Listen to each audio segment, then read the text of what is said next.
The U.S. Bureau of Reclamation is now warning that Lake Powell may reach dangerously low levels, and the dam could even stop producing power just within the next 18 months. Lake Powell just dropped 36 feet in a single year. That number isn't just alarming, it's historic. It's destabilizing, and it may signal the beginning of the most severe water crisis in modern American history. Right now, the surface of Lake Powell sits at just 3,522 feet above sea level, the lowest level recorded since the reservoir began filling in the 1960s. A massive white bathtub ring scars the canyon walls, stretching nearly 180 vertical feet above the shrinking waterline. Entire marinas sit stranded in dust. Boat ramps end in midair. Docks rest on cracked desert earth. But the real danger isn't what you can see. It's what's coming next. Because Lake Powell is approaching something engineers once believed was impossible. Dead pool. That's the elevation where water can no longer flow through Glen Canyon Dam. The point where the Colorado River system, which supplies water to 40 million people, begins to collapse. And at current rates of decline, that threshold could arrive within 2 years. To understand how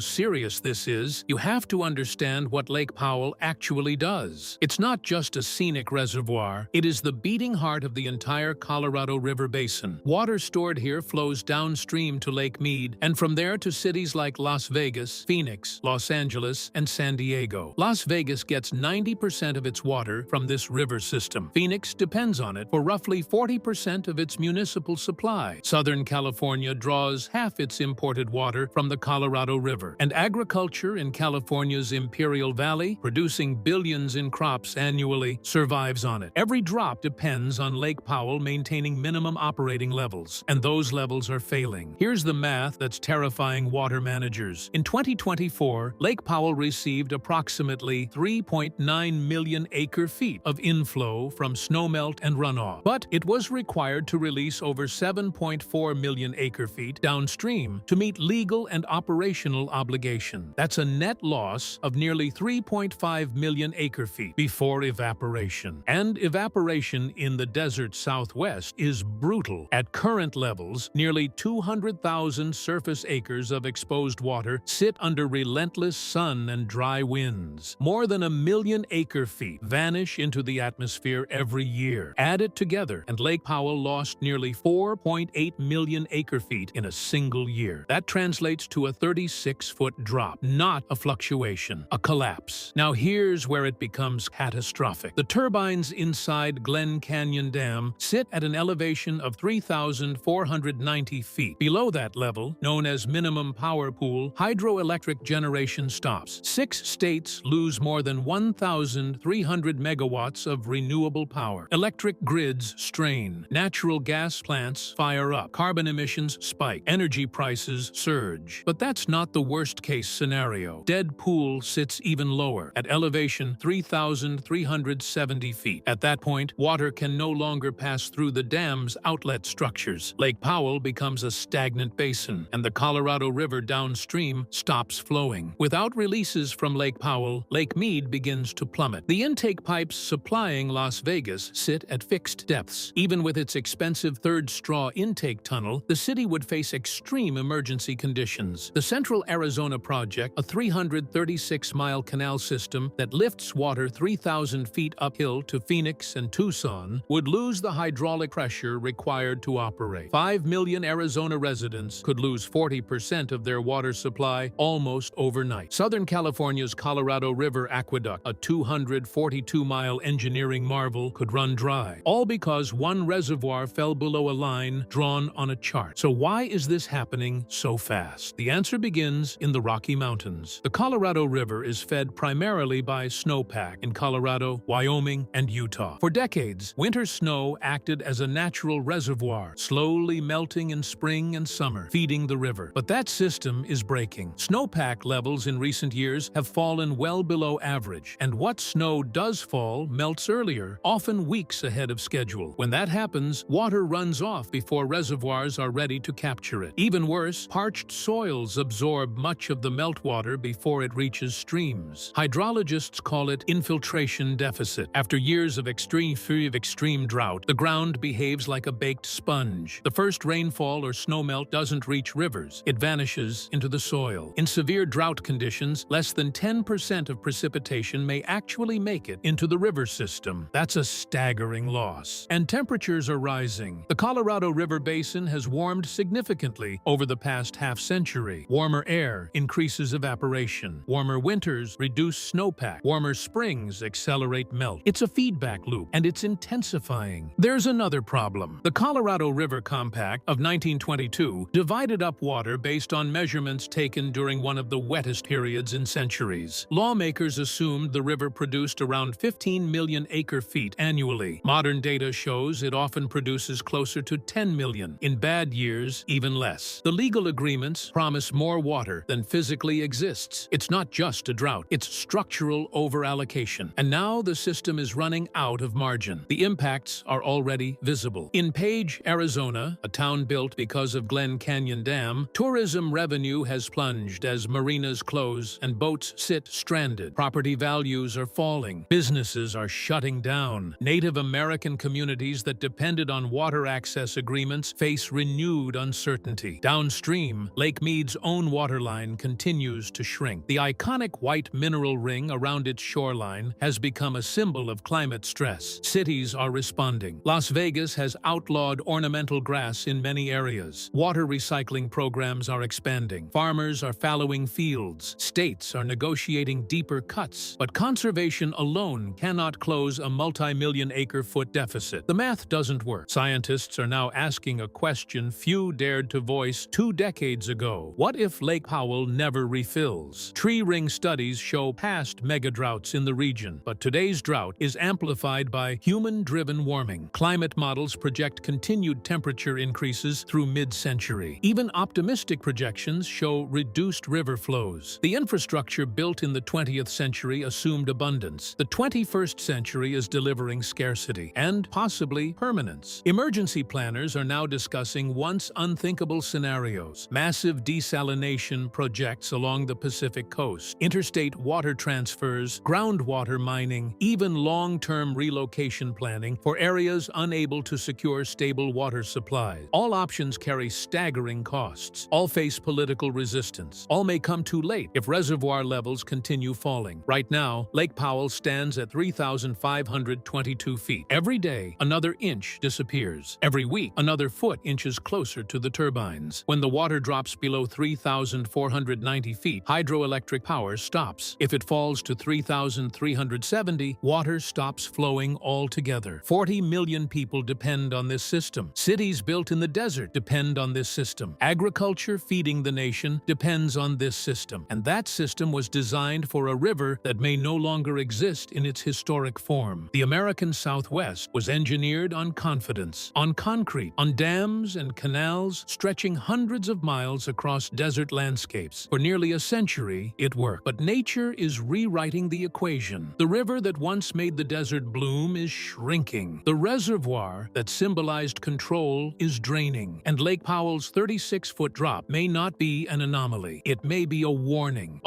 that the water future of the Southwest will look nothing like its past. The turbines are still spinning for now. The intake pipes still reach the water for now. But below the surface, the margin is vanishing. And if the line called dead pool is crossed, the consequences will not be gradual. They will be immediate. The water is dropping, the clock is ticking, and the Southwest is running out of time. Don't forget to like the video, share it with someone who needs to see this, and subscribe for more deep dive breakdowns on the crises shaping our world.